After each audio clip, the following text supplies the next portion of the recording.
السلام علیکم ورحمۃ اللہ.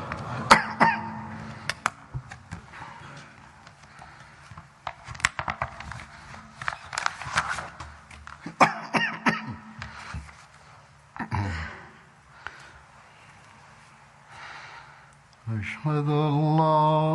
إله إلا الله وحده لا شريك له وأشهد أن محمدا عبده ورسوله أما بعد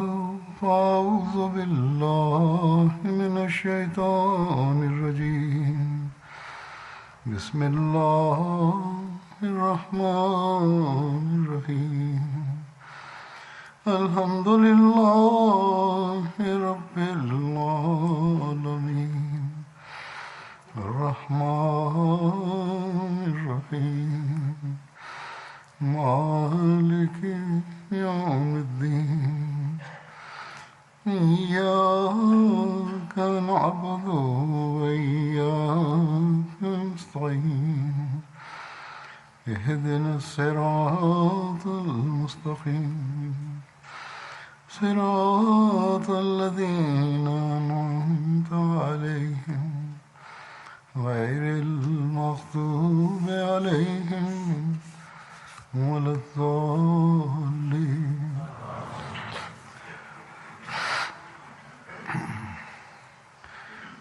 آج جن صحابی کا ذکر ہوگا ان کا نام ہے حضرت محمد بن مسلمہ انصاری.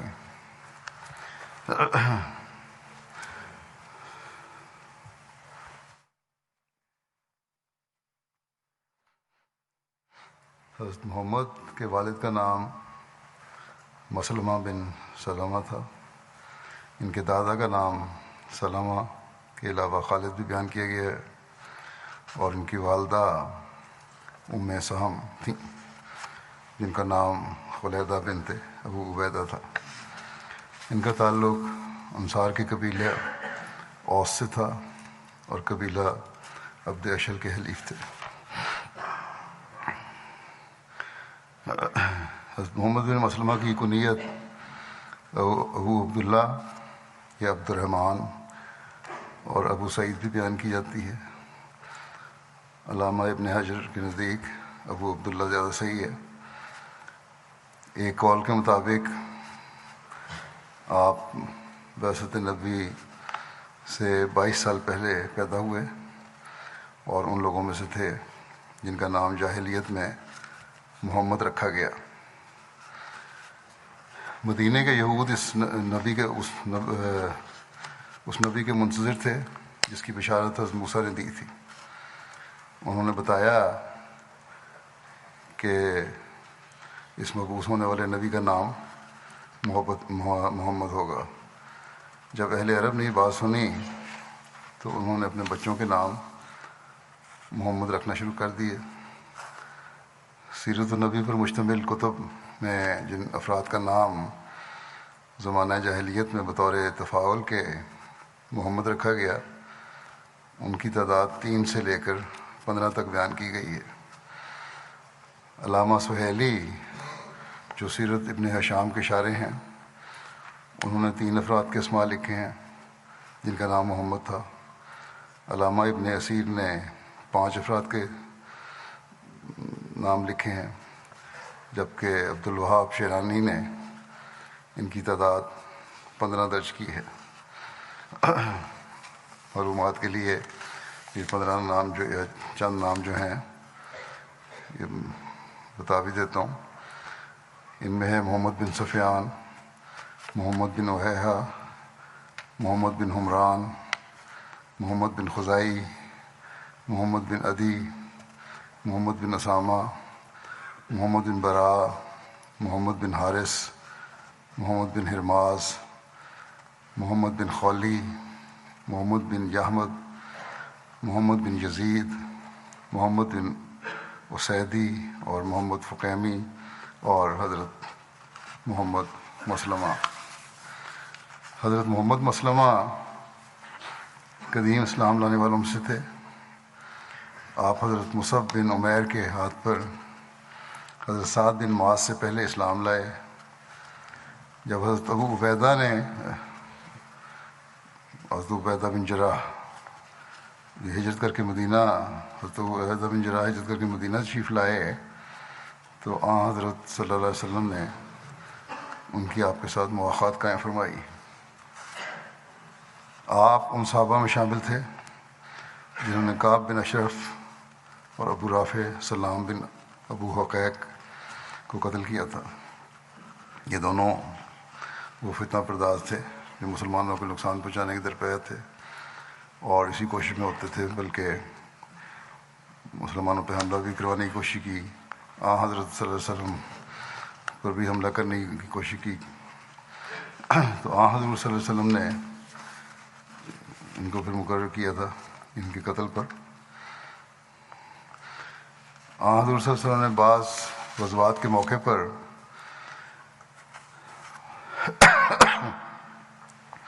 ان کو مدینہ پر نگران بھی مقرر فرمایا۔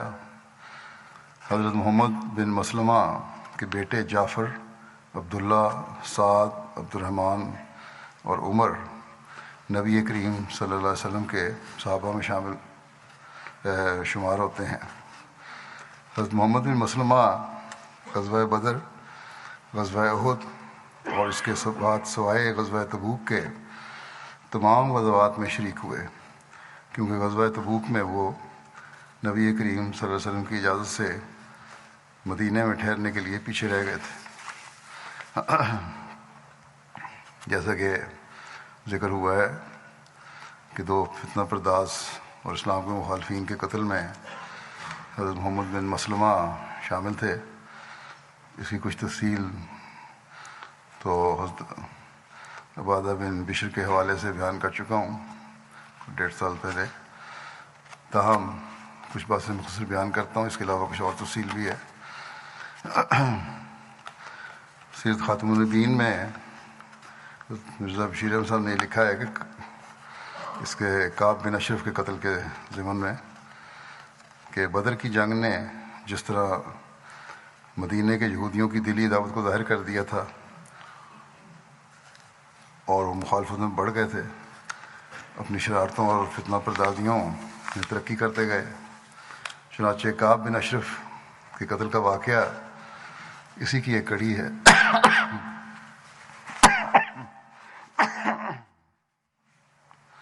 کعب گو مذہباً یہودی تھا، لیکن دراصل یہودی نسل نہ تھا بلکہ عرب تھا۔ اس کا باپ اشرف بنو نبہان کا ایک ہوشیار اور چلتا پرزا آدمی تھا۔ مدینہ میں آ کر بنو نذیر کے ساتھ تعلقات پیدا کیے، ان کا حلیف بن گیا۔ بالآخر اس نے اتنا اقتدار اور رسوخ پیدا کر لیا کہ قبیلہ بنو نذیر کے رئیس اعظم ابو رافع بن ابو الحقیق نے اپنی لڑکی اس رشتہ میں دے دی اور اس کے وطن سے کعب پیدا ہوا، جس نے بڑے ہو کر اپنے باپ سے بڑھ کر رتبہ حاصل کیا، حتیٰ کہ بالآخر اسے یہ حیثیت حاصل ہو گئی کہ تمام عرب کے یہودی اسے گویا اپنا سردار سمجھنے لگے۔ اخلاقی نقطہ نگاہ سے وہ ایک نہایت گندے اخلاق کا آدمی تھا اور خفیہ چالوں اور ریشہ دوانیوں کے فن میں اسے بڑا کمال حاصل تھا۔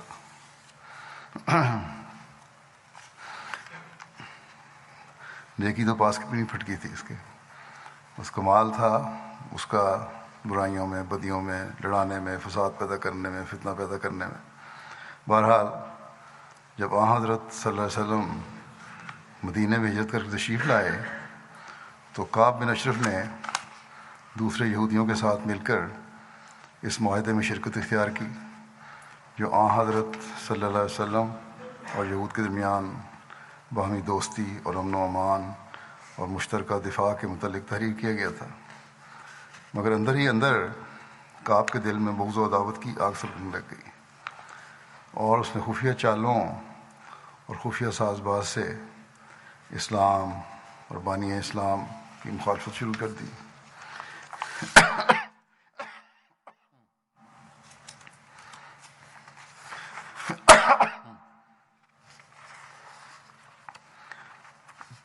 کعب کی مخالفت زیادہ خطرناک صورت اختیار کرتی گئی، بڑھتا ہی چلا گیا اپنی مخالفت و فتنہ پرداریوں میں، اور بالآخر جنگ بدر کے بعد تو اس نے ایسا رویہ اختیار کیا جو سخت مفسدانہ اور فتنہ انگیز تھا، اور جس کے نتیجے میں مسلمانوں کے لیے نہایت خطرناک حالات پیدا ہو گئے۔ جب بدر کے موقع پر مسلمانوں کو ایک غیر معمولی فتح نصیب ہوئی اور رؤسائے قریش اکثر مارے گئے، تو اس نے سمجھ لیا کہ اب یہ نیا دین یوں ہی مٹتا نظر نہیں آتا۔ پہلے تو خیال تھا کہ یہ نیا دین ہے، ختم ہو جائے گا، خود ہی اپنی موت مر جائے گا، لیکن جب اسلام کی ترقی دیکھی، بدر کے جنگ کے نتائج دیکھے، تو پھر اس کو خیال پیدا ہوا اس طرح نہیں مٹے گا یہ۔ چنانچہ بدر کے بعد اس نے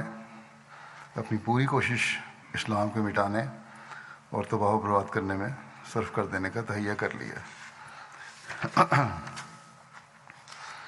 جب کعب کو یہ یقین ہو گیا کہ واقعی بدر کی فتح نے اسلام کو وہ استحکام دے دیا ہے جس کا اسے وہم و گمان بھی نہ تھا، تو وہ غیظ و غضب سے بھر گیا اور فوراً سفر کی تیاری کر کے اس نے مکے کی راہ لی، اور وہاں جا کر اپنی چرب زبانی اور شعر گوئی کے زور سے قریش کے دلوں کی سلگتی ہوئی آگ کو اور شعلہ بار کر دیا، بھڑکا دیا، اور ان کے دل میں مسلمانوں کے خون کی نہ بجھنے والی پیاس پیدا کر دی، اور ان کے سینے جذبات انتقام و عداوت سے بھر دیے۔ اور جب کعب کی اشتعال انگیزی سے ان کے احساسات میں ایک انتہائی درجے کی بجلی پیدا ہو گئی، تو اس نے ان کو خانہ کعبہ کے صحن میں لے جا کر اور کعبے کے پردے سے پردے ان کے ہاتھوں میں دے کر ان سے قسمیں لیں کہ جب تک اسلام اور بانی اسلام کو صفحہ دنیا سے ملیا میٹ نہ کر دیں گے، اس وقت تک چین نہیں لیں گے۔ اس کے بعد اس بدبخت نے دوسرے عرب قبائل کا رخ کیا اور قوم بقوم پھر کر مسلمانوں کے خلاف لوگوں کو بھڑکایا، اور پھر مدینے میں واپس آ کر مسلمان خواتین پر تشبیب کہی، یعنی اپنے جوش دلانے والے اشعار میں نہایت گندے اور فحش طریق پر مسلمان خواتین کا ذکر کیا، حتیٰ کہ خاندان نبوت کی عورتوں کو بھی اپنے ان مباشرہ اشعار کا نشانہ بنانے سے دریغ نہیں کیا، اور ملک میں ان اشعار کا چرچا کروایا۔ بہرحال حضرت صلی اللہ علیہ وسلم نے آخر پھر اس نے یہی کوشش بھی کی کہ حضرت صلی اللہ علیہ وسلم کے قتل کی سازش کی، اور آپ کو کسی دعوت وغیرہ کے بہانے سے اپنے مکان پر بلا کر چند نوجوان یہودیوں سے آپ کو قتل کروانے کا منصوبہ باندھا، مگر خدا کے فضل سے وقت پر اطلاع ہو گئی اور اس کی سازش کامیاب نہیں ہوئی۔ جب نوبت یہاں تک پہنچ گئی اور کعب کے خلاف عہد شکنی، بغاوت، تحریک جنگ، فتنہ پردازی، فحش گوئی اور سازش قتل کے الزامات پایہ ثبوت کو پہنچ گئے، تو حضرت صلی اللہ علیہ وسلم نے جو اس بین الاقوامی معاہدے کی روح سے جو آپ کے مدینہ میں تشریف لانے کے بعد اہالیان مدینہ میں ہوا تھا، اہالیان مدینہ سے ہوا تھا، مدینہ کی جمہوری سلطنت کے صدر اور حاکم اعلیٰ تھے، تو آپ نے یہ فیصلہ صادر فرمایا کہ کعب بن اشرف اپنی کارروائیوں کی وجہ سے واجب القتل ہے۔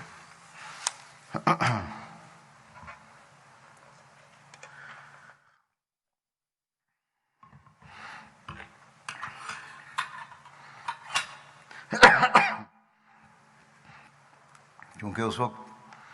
کعب کی فتنہ انگیزیوں کی وجہ سے مدینے کی فضا ایسی ہو رہی تھی کہ اگر اس کے خلاف باضابطہ طور پر اعلان کر کے اسے قتل کیا جاتا تو مدینے میں خطرناک خانہ جنگی شروع ہو جانے کا احتمال تھا، جس میں نہ معلوم کتنا کشت و خون ہوتا، اور حضرت صلی اللہ علیہ وسلم ہر ممکن اور جائز قربانی کر کے بین الاقوامی کشت و خون کو روکنا چاہتے تھے۔ آپ نے یہ ہدایت فرمائی کہ کعب کو برملا طور پر کھلے طور پر قتل نہ کیا جاوے، بلکہ چند لوگ خاموشی کے ساتھ کوئی مناسب موقع نکال کر اسے قتل کر دیں۔ اور یہ ڈیوٹی آپ نے قبیلہ اوس کے ایک مخلص صحابی محمد بن مسلمہ کے سپرد فرمائی، اور انہوں نے تاکید فرمائی کہ جو طریق بھی اختیار کریں قبیلہ اوس کے رئیس سعد بن معاذ کے مشورے سے کریں۔ محمد بن مسلمہ نے عرض کیا کہ یا رسول اللہ، خاموشی کے ساتھ قتل کرنے کے لیے تو کوئی بات کہنی ہوگی، یعنی کوئی عذر وغیرہ بنانا پڑے گا جس کی مدد سے کعب کو اس کے گھر سے نکال کر کسی محفوظ جگہ میں قتل کیا جا سکے۔ آپ نے ان عظیم الشان اثرات کا لحاظ رکھتے ہوئے جو اس موقع پر ایک خاموش سزا کے طریق کو چھوڑنے سے پیدا ہو سکتے تھے فرمایا کہ اچھا۔ چنانچہ محمد بن مسلمہ نے سعد بن معاذ کے مشورے سے ابو نائلہ اور 2-3 اور صحابیوں کو اپنے ساتھ لیا اور کعب کے مکان پر پہنچے، اور کعب کو اس کے اندرون خانہ سے بلا کر کہا کہ ہمارے صاحب یعنی محمد رسول اللہ صلی اللہ علیہ وسلم ہم سے صدقہ مانگتے ہیں اور ہم تنگ حال ہیں، کیا تم مہربانی کر کے ہمیں کچھ قرض دے سکتے ہو؟ یہ بات سن کر کعب خوشی سے کود پڑا اور کہنے لگا کہ واللہ ابھی کیا ہے، وہ دن دور نہیں جب تم اس شخص سے بیزار ہو کر اسے چھوڑ دو گے۔ محمد بن مسلمہ نے جواب دیا، خیر ہم تو محمد صلی اللہ علیہ وسلم کی اتباع اختیار کر چکے ہیں، جس کام کے لیے تمہارے پاس آئے ہیں تم یہ بتاؤ کہ قرض دو گے یا نہیں؟ کعب نے کہا ہاں، مگر کوئی چیز رہن رکھو۔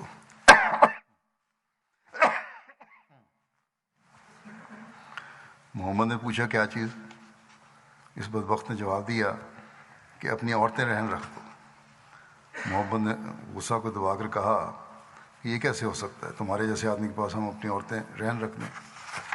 اس نے کہا اچھا تو پھر بیٹے سے ہی۔ محمد بن مسلمہ نے جواب دیا کہ یہ بھی ناممکن ہے، ہم سارے عرب کا تان اپنے سر پر نہیں لے سکتے، البتہ اگر تم مہربانی کرو تو ہم اپنے ہتھیار رہن رکھ دیتے ہیں۔ کعب راضی ہو گیا اور محمد بن مسلمہ اور ان کے ساتھی رات کو آنے کا وعدہ دے کر واپس چلے آئے، اور جب رات ہوئی تو یہ پارٹی ہتھیار وغیرہ ساتھ لے کر کعب کے مکان پر پہنچے، کیونکہ اس وقت کھلے طور پر ہتھیار لا سکتے تھے معاہدے کے مطابق جو دینا تھا، اور اسے گھر سے نکال کر باتیں کرتے کرتے ایک طرف کو لے گئے، اور تھوڑی دیر بعد چلتے چلتے محمد بن مسلمہ یا ان کے کسی ساتھی نے کسی بہانے سے کعب کے سر پر ہاتھ ڈالا اور نہایت پھرتی کے ساتھ اس کے بالوں کو مضبوطی سے قابو کر کے اپنے ساتھیوں کو آواز دی کہ مارو۔ صحابہ نے جو پہلے سے تیار تھے، ہتھیار بند تھے، فوراً تلواریں چلا دیں اور بالآخر کعب قتل ہو کر گرا۔ محمد بن مسلمہ اور ان کے ساتھی وہاں سے رخصت ہو کر جلدی جلدی حضرت صلی اللہ علیہ وسلم کی خدمت میں حاضر ہو گئے اور آپ کو اس قتل کی اطلاع دی۔ جب کعب کے قتل کی خوشخبر مشہور ہوئی تو شہر میں ایک سنسنی پھیل گئی اور یہودی لوگ سخت جوش میں آ گئے، اور دوسرے دن صبح کے وقت یہودیوں کا ایک وفد حضرت صلی اللہ علیہ وسلم کی خدمت میں حاضر ہوا اور شکایت کی کہ ہمارا سردار کعب بن اشرف اس طرح قتل کر دیا گیا ہے۔ حضرت صلی اللہ علیہ وسلم نے ان کی بات سن کر فرمایا کیا تمہیں یہ بھی معلوم ہے کہ کعب کس کس جرم کا مرتکب ہوا ہے؟ اور پھر آپ نے اجمالاً ان کو کعب کی عہد شکنی اور تحریک جنگ اور فتنہ انگیزی اور فحش گوئی اور سازش قتل وغیرہ کی کاروائیاں یاد دلائیں، جس پر یہ لوگ ڈر کر خاموش ہو گئے۔ مزید شور نہیں بچایا انہوں نے۔ اس کے بعد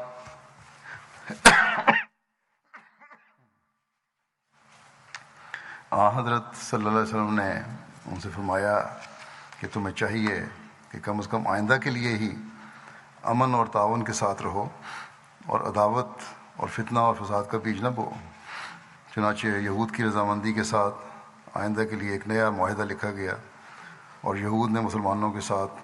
امن و امان کے ساتھ رہنے اور فتنہ و فساد کے طریقوں سے بچنے کا ازسر نو وعدہ کیا۔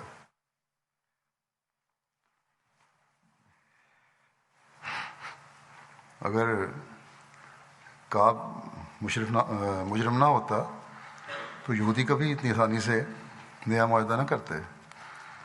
اور اس کے قتل پر خاموش بھی نہ رہتے۔ بہرحال یہ نیا معاہدہ انہوں نے کیا کہ آئندہ ہم امن سے رہیں گے۔ تاریخ میں کسی جگہ بھی مذکور نہیں کہ اس کے بعد یہودیوں نے کبھی کعب بن اشرف کے قتل کا ذکر کر کے مسلمانوں پر الزام عائد کیا ہو، کیونکہ ان کے دل محسوس کرتے تھے کہ کعب اپنی مستحق سزا کو پہنچا ہے۔ کعب بن اشرف کے قتل پر بعض مغربی مورخین نے بہت کچھ لکھا ہے اور حضرت صلی اللہ علیہ وسلم کے دامن پر ایک بدنما دھبے کے طور پر ظاہر کر کے اس قتل کو اعتراضات جمائے ہیں۔ لیکن دیکھنا یہ ہے کہ اول تو یہ ہے کہ آیا یہ قتل فی ذاتے ہی ایک جائز فعل تھا یا نہیں، دوسرے آیا جو طریق اس کے قتل کے واسطے اختیار کیا گیا وہ جائز تھا یا نہیں۔ پہلی بات امر اول تو یہ ہے، یاد رکھنا چاہیے کہ کعب بن اشرف حضرت صلی اللہ علیہ وسلم کے ساتھ باقاعدہ امن و امان کا معاہدہ کر چکا تھا اور مسلمانوں کے خلاف کارروائی کرنا تو درکنار رہا، اس نے اس بات کا عہد کیا تھا کہ وہ ہر بیرونی دشمن کے خلاف مسلمانوں کی امداد کرے گا اور مسلمانوں کے ساتھ دوستانہ تعلقات رکھے گا۔ اس نے اس معاہدے کی روح سے یہ بھی تسلیم کیا تھا کہ جو رنگ مدینہ میں جمہوری سلطنت کا قائم کیا گیا ہے، اس میں حضرت صلی اللہ علیہ وسلم صدر ہوں گے اور ہر قسم کے تنازعات وغیرہ میں آپ کا فیصلہ سب کے لیے واجب القبول ہوگا۔ چنانچہ تاریخ سے ثابت ہے کہ اسی معاہدے کے ماتحت یہودی لوگ اپنے مقدمات وغیرہ حضرت صلی اللہ علیہ وسلم کی خدمت میں پیش کرتے تھے اور آپ ان میں احکام جاری فرماتے تھے۔ اگر ان حالات کے ہوتے ہوئے کعب نے تمام عہد و پیمان کو بالائے طاق رکھ کر مسلمانوں سے، بلکہ حق یہ ہے کہ حکومت وقت سے غداری کی اور مدینے میں فتنہ و فساد کا بیج بویا اور ملک میں جنگ کی آگ مشتعل کرنے کی کوشش کی اور مسلمانوں کے خلاف قبائل عرب کو خطرناک طور پر ابھارا اور حضرت صلی اللہ علیہ وسلم کے قتل کے منصوبے کیے، تو ان حالات میں کعب کا جرم بلکہ بہت سے جرموں کا مجموعہ ایسا نہ تھا کہ اس کے خلاف کوئی تعزیری قدم نہ اٹھایا جاتا۔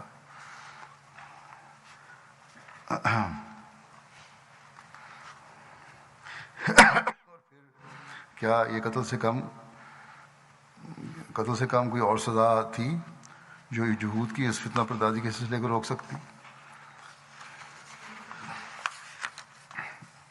کیا آج کل مہذب کھلانے والے ممالک میں بغاوت اور عہد شکنی اور اشتعال جنگ اور سازشی قتل کے جرموں میں مجرموں کو قتل کی سزا نہیں دی جاتی؟ اب جو سوال اٹھتا ہے وہ مرزا بشیر احمد صاحب نے لکھا ہے کہ یہ ہے کہ قتل کے طریق سے تعلق رکھتا ہے، جو سوال یہ اٹھتا ہے قتل کا طریق سے کیا تھا، جائز تھا کہ نہیں، یعنی سوال یہ ہے کہ قتل کا طریق سے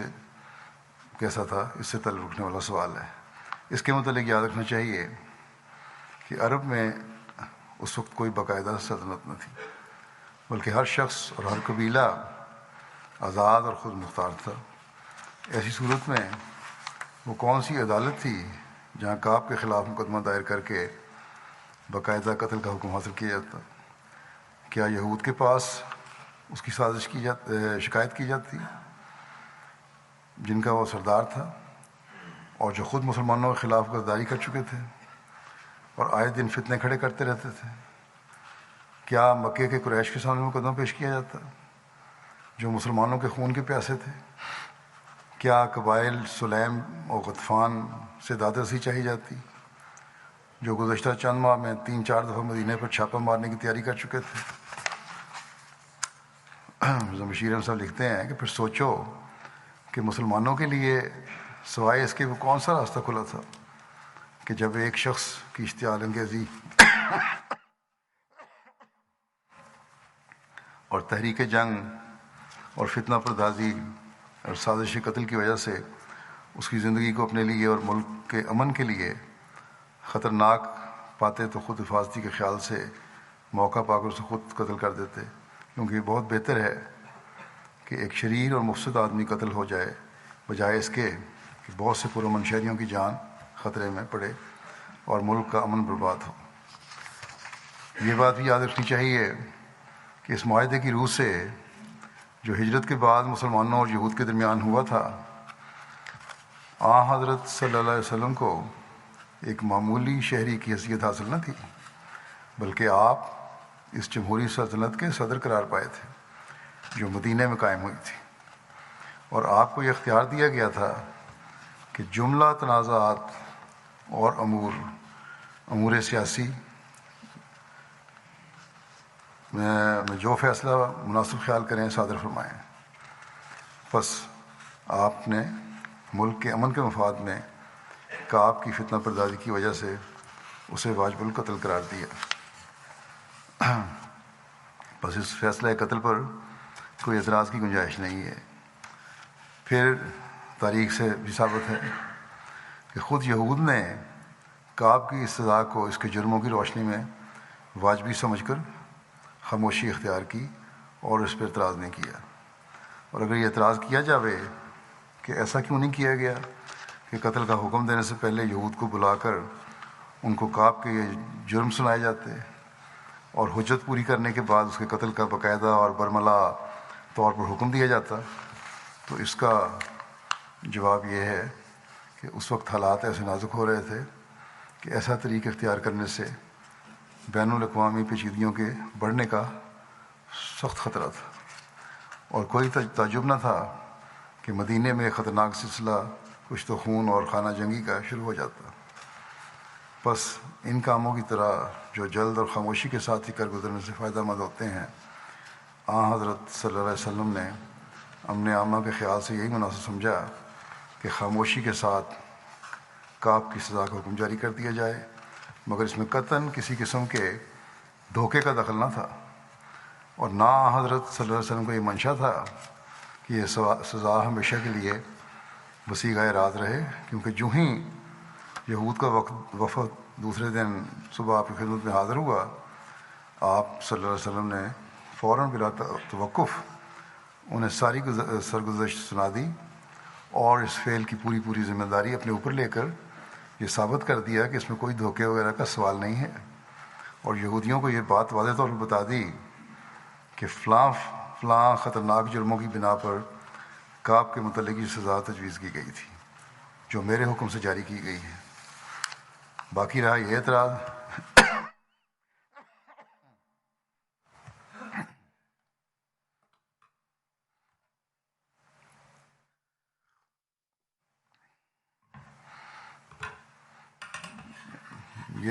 کہ اس موقع پر حضرت صلی اللہ علیہ وسلم نے اپنے اصحاب کو جھوٹ اور فریب کی اجازت دی، سو یہ بالکل غلط ہے، اور صحیح روایت اس کی مکذب ہے۔ حضرت صلی اللہ علیہ وسلم نے قطعاً جھوٹ اور غلط بیانی کی اجازت نہیں دی، بلکہ بخاری کی روایت کے بموجب جب محمد بن مسلمہ نے آپ سے دریافت کیا کہ کعب کو خاموشی کے ساتھ قتل کرنے کے لیے تو کوئی بات کہنی پڑے گی، تو آپ نے ان عظیم الشان فوائد کو ملحوظ رکھتے ہوئے جو خاموش سزا کے محرک تھے جواب میں صرف اس قدر فرمایا کہ ہاں، اور اس سے زیادہ اس موقع پر آپ کی طرف سے یا محمد بن مسلمہ کی طرف سے قطعاً کوئی تشریح یا توضیح نہیں ہوئی۔ حضرت صلی اللہ علیہ وسلم کا صرف یہ مطلب تھا کہ محمد بن مسلمہ اور ان کے ساتھی جو کعب کے مکان پر جا کر اسے باہر نکال کر لائیں گے، تو اس موقع پر انہیں لازماً کوئی ایسی بات کہنی ہوگی جس کے نتیجے میں کعب رضامندی اور خاموشی کے ساتھ گھر سے نکل کر ان کے ساتھ آ جاوے، اور اس میں ہرگز کوئی بات نہیں ہے۔ آخر جنگ کے دوران میں جاسوس وغیرہ جو اپنے فرائض ادا کرتے ہیں تو ان کو بھی اسی قسم کی باتیں کہنی پڑتی ہیں، جس پر کبھی کسی عقل مند کو اعتراض نہیں ہوا۔ بس حضرت صلی اللہ علیہ وسلم کا دامن تو بہرحال پاک ہے۔ باقی رہا محمد بن مسلمہ وغیرہ کا معاملہ، جنہوں نے وہاں جا کر عملاً اس قسم کی باتیں کی، سو ان کی گفتگو میں بھی در حقیقت کوئی بات خلاف اخلاق نہیں، انہوں نے حقیقتاً کوئی غلط بیانی نہیں کی، البتہ اپنے مشن کی غرض و غایت کو مد نظر رکھتے ہوئے کچھ ذو معنیان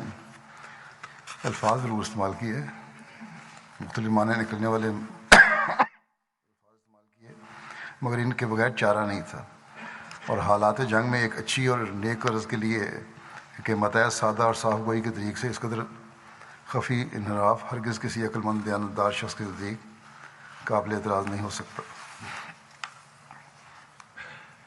اب یہ بھی سوال بعضوں نے اٹھایا کہ کیا جنگ میں جھوٹ بولنا اور دھوکہ دینا جائز ہے؟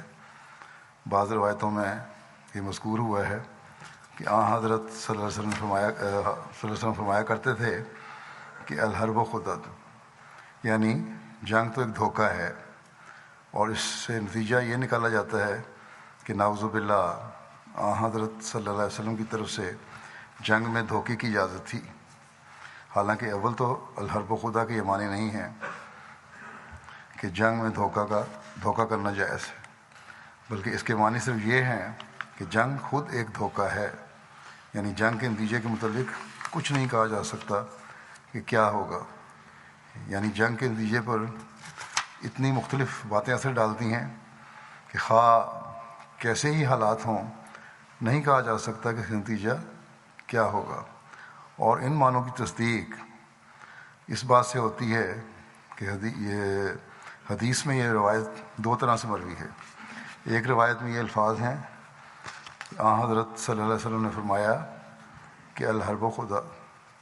یعنی جنگ ایک دھوکہ ہے، اور دوسری روایت میں یہ ہے کہ سم الحرب خدا، یعنی حضرت صلی اللہ علیہ وسلم نے جنگ کا نام دھوکہ رکھا تھا، سم الحرب خدا، اور دونوں کے ملانے سے یہ نتیجہ نکلتا ہے کہ آپ کا منشا نہیں تھا کہ جنگ میں دھوکہ کرنا جائز ہے، بلکہ یہ تھا کہ جنگ خود ایک دھوکہ دینے والی چیز ہے۔ لیکن اگر ضرور اس کے یہی معنی کیے جائیں کہ جنگ میں دھوکہ جائز ہے، تو پھر بھی یقیناً اس جگہ دھوکے سے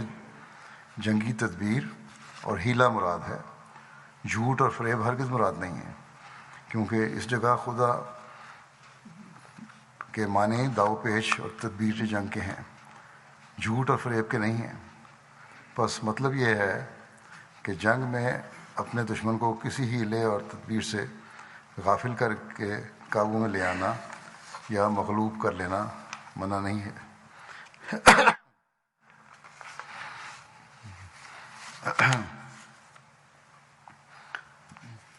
اب داؤ پیش کی بھی مختلف صورتیں ہو سکتی ہیں، مثلا صحیح روایات سے ثابت ہے کہ حضرت صلی اللہ علیہ وسلم جب کسی مہم میں نکلتے تو عموماً اپنا منزل مقصود ظاہر نہیں فرماتے تھے، اور بعض اوقات ایسا بھی کرتے تھے کہ جانا تو جنوب کی طرف ہوتا تھا، مگر شروع میں شمال کی طرف رخ کر کے روانہ ہو جاتے تھے، اور پھر چکر کاٹ کر جنوب کی طرف گھوم جاتے تھے۔ یا کبھی کوئی شخص پوچھتا تھا کہ کدھر سے آئے ہو، تو بجائے مدینہ کا نام لینے کے قریب یا دور کے پڑاؤ کا نام لے دیتے تھے، یا اسی قسم کی کوئی اور جائز جنگی تدبیر اختیار فرماتے تھے، یا جیسا کہ قرآن شریف میں اشارہ کیا گیا ہے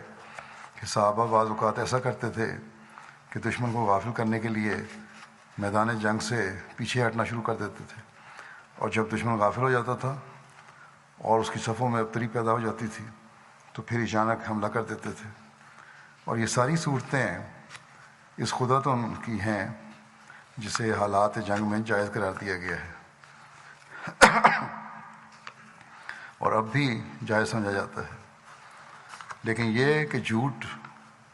اور غداری وغیرہ سے کام لیا جاوے، اس سے اسلام نہایت سختی کے ساتھ منع کرتا ہے۔ چنانچہ حضرت صلی اللہ علیہ وسلم عموماً فرمایا کرتے تھے کہ اسلام میں خدا کے ساتھ شرک کرنے اور والدین کے حقوق تلف کرنے کے بعد تیسرے نمبر پر جھوٹ بولنے کا گناہ سب سے بڑا ہے۔ نیز فرماتے تھے کہ ایمان اور بزدلی ایک جگہ جمع نہیں ہو سکتے، ایمان اور بزدلی ایک جگہ جمع ہو سکتے ہیں، مگر ایمان اور جھوٹ کبھی ایک جگہ جمع نہیں ہو سکتے۔ اور دھوکے اور غداری کے متعلق فرماتے تھے کہ جو شخص غداری کرتا ہے وہ قیامت کے دن خدا کے سخت عذاب کے نیچے ہوگا۔ اگر جنگ میں جس قسم کے خدا کی اجازت دی گئی ہے وہ حقیقی دھوکہ یا جھوٹ نہیں ہے، بلکہ اس سے وہ جنگی تدابیر مراد ہیں جو جنگ میں دشمن کو غافل کرنے یا اسے مغلوب کرنے کے لیے اختیار کی جاتی ہیں، اور جو بعض صورتوں میں ظاہری طور پر جھوٹ اور دھوکے کے مشابہ تو سمجھی جا سکتی ہیں مگر وہ حقیقتاً جھوٹ نہیں ہوتی۔ چنانچہ مدرسہ ذیل حدیث حضور شمشیر سے لکھتے ہیں کہ ہمارے خیال میں اس کی مصدق ہے، اور وہ حدیث یہ ہے کہ ام کلثوم بنت عقبہ روایت کرتی ہیں کہ میں نے رسول اللہ صلی اللہ علیہ وسلم کو صرف 3 موقعوں کے لیے ایسی باتوں کی اجازت دیتے سنا جو حقیقتاً تو جھوٹ نہیں ہوتی مگر عام لوگ انہیں غلطی سے جھوٹ سمجھ سکتے ہیں۔ پہلی یہ کہ جنگ، دوم یہ کہ لڑے ہوئے لوگوں کے درمیان صلح کرانے کا موقع، اور سوم جبکہ مرد اپنی عورت سے یا عورت اپنے مرد سے کوئی ایسی بات کرے جس میں ایک دوسرے کو راضی اور خوشی کرنا مقصود ہو۔ نیت نیک ہونی چاہیے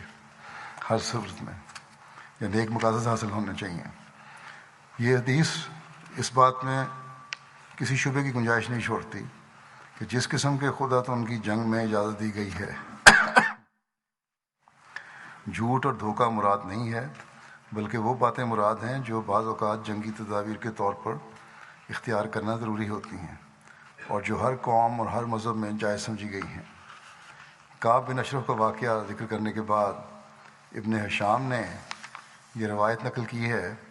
کہ کعب کے قتل کے بعد حضرت صلی اللہ علیہ وسلم نے صحابہ سے ارشاد فرمایا تھا کہ اب جس یہودی پر تم قابو پاؤ اسے قتل کر دو۔ چنانچہ ایک صحابی مہیسہ نامی نے ایک یہودی پر حملہ کر کے اسے قتل کر دیا تھا، اور یہی روایت ابو داؤد نے نقل کی ہے، اور دونوں روایتوں کا منبع ابن اسحاق ہے۔ جب شیخ صاحب لکھتے ہیں کہ علم روایت کی روح سے یہ روایت کمزور اور ناقابل اعتماد ہے، یہ بالکل نہیں کہا حضرت صلی اللہ علیہ وسلم نے، کیونکہ ابن ہشام نے تو اسے بغیر کسی قسم کی سند کے لکھا ہے، کوئی سند ہے ہی نہیں، اور ابو داؤد نے جو سند دی ہے وہ کمزور اور ناقص ہے۔ اس سند میں ابن اسحاق یہ بیان کرتے ہیں کہ میں نے یہ واقعہ زین بن ثابت کے ایک آزاد کردہ غلام سے سنا تھا، اور اس نامعلوم الاسم غلام نے پتہ نہیں کون ہے، اس کا نام نون بھی نہیں ہے، مہیسہ کی ایک نامعلوم الاسم لڑکی سے سنا، وہ بھی ایک لڑکی کی دے رہا جس کا نام کو پتہ ہی نہیں، روایتوں میں کہیں نہیں پتہ لگتا کون ہے، اور اس لڑکی نے اپنے باپ سے سنا تھا۔ اب ہر شخص سمجھ سکتا ہے کہ اس قسم کی روایت جس کے 2 راوی بالکل نامعلوم الاسم ہوں، جن کا پتہ ہی نہ ہو ناموں کا بھی، اور مجہول الحال ہوں، ہرگز قابل قبول نہیں ہو سکتی، اور درایت کے لحاظ سے بھی غور کیا جائے تو یہ قصہ درست ثابت نہیں ہوتا، کیونکہ حضرت صلی اللہ علیہ وسلم کا عام طریق عمل اس بات کو قطعی طور پر جھٹلاتا ہے کہ آپ نے اس قسم کے عام حکم دیا ہو۔ علاوہ ازیں اگر کوئی عام حکم ہوتا تو یقیناً اس کے نتیجے میں کئی قتل واقع ہو جاتے، مگر روایت میں صرف ایک قتل کا ذکر ہے جو اس بات کا ثبوت ہے کہ کوئی عام حکم نہیں تھا۔ اور پھر جب صحیح روایت سے یہ ثابت ہے کہ دوسرے دن ہی یہود کے ساتھ نیا معاہدہ ہو گیا تھا، تو اس صورت میں یہ ہرگز قبول نہیں کیا جا سکتا کہ اس معاہدے کے ہوتے ہوئے اس قسم کا حکم دیا گیا، اور اگر اس قسم کا کوئی واقعہ ہوتا تو یہودی لوگ اس کے متعلق ضرور واویلا کرتے، شور مچاتے، مگر کسی تاریخی روایت سے ظاہر نہیں ہوتا کہ یہود کی طرف سے کبھی کوئی اس قسم کی شکایت کی گئی ہو۔ بس روایت اور درایت دونوں طرح سے یہ قصہ غلط ثابت ہوتا ہے۔ اور اگر اس میں کچھ حقیقت سمجھی جا سکتی ہے تو صرف اس قدر کہ جب کعب بن اشرف کے قتل کے بعد مدینہ میں ایک شور پیدا ہوا اور یہودی لوگ جوش میں آ گئے، تو اس وقت حضرت صلی اللہ علیہ وسلم نے یہودیوں کی طرف سے خطرہ محسوس کر کے صحابہ سے یہ فرمایا ہوگا، یہ امکان ہے، کوئی بات قطعی ثبوت اس کا بھی نہیں ہے، کہ جس یہودی کی طرف سے تمہیں خطرہ ہو اور تم پر حملہ کرے تم اسے دفاع میں قتل کر سکتے ہو۔ مگر معلوم ہوتا ہے کہ یہ حالت صرف چند گھنٹے رہی۔ اگر یہ امکان لیا بھی جائے تو وہ امکان صرف چند گھنٹے تھا، کیونکہ اس کے بعد تو معاہدہ ہو گیا تھا، کیونکہ دوسرے دن ہی یہود کے ساتھ عصر نو معاہدہ ہو کر امن و امان کی صورت پیدا ہو گئی تھی۔ پھر آپ لکھتے ہیں کہ کعب بن اشرف کے قتل کی تاریخ کے مطابق کسی قدر اختلاف ہے۔ ابن سعد نے اسے ربیع الاول 3 ہجری میں بیان کیا ہے، لیکن ابن ہشام نے اسے سریہ زید بن حارثہ کے بعد رکھا ہے، جو مسلم طور پر جمادی الاخرہ میں واقع ہوا ہے۔ آپ لکھتے ہیں کہ میں نے اس جگہ ابن ہشام کی ترتیب ملوث رکھی ہے۔ بہرحال یہ ذکر ابھی مزید کچھ 1-2 واقعہ ہیں، وہ آئندہ انشاءاللہ پیش ہوں گے۔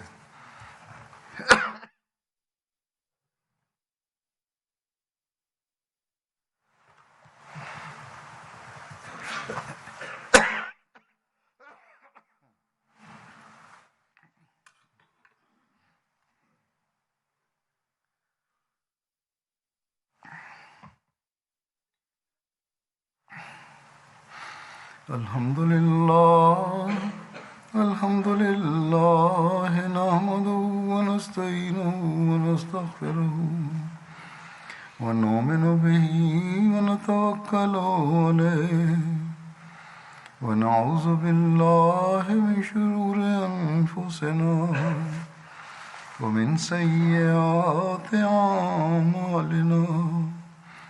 من يهده الله فلا مضل له ومن يضلل فلا هادي له، ونشهد أن لا إله إلا الله ونشهد أن محمدا عبده ورسوله۔ عباد الله رحمكم الله، إن الله يأمر بالعدل والإحسان وإيتاء ذي القربى وينهى عن الفحشاء والمنكر والبغي يعظكم لعلكم تذكرون۔ اذكروا الله يذكركم وادعوه يستجب لكم ولذكر الله أكبر۔